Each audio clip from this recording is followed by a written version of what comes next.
John here with Southern Geothermal. We often get asked about our ground loops. This ground loop here is a 5-ton loop. It's gonna heat and cool this house. But anyhow, we've got our header pit here.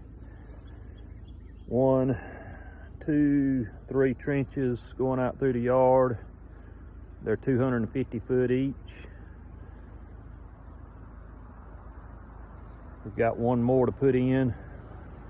Rain's put a hold on us for that, but anyhow, I'll show you one of the trenches itself. Okay, we'll show you the trench here. We roll these out. We got 4 pipes. We'll backfill this, and that'll give us what we need. Each one of these trenches is 250 foot long.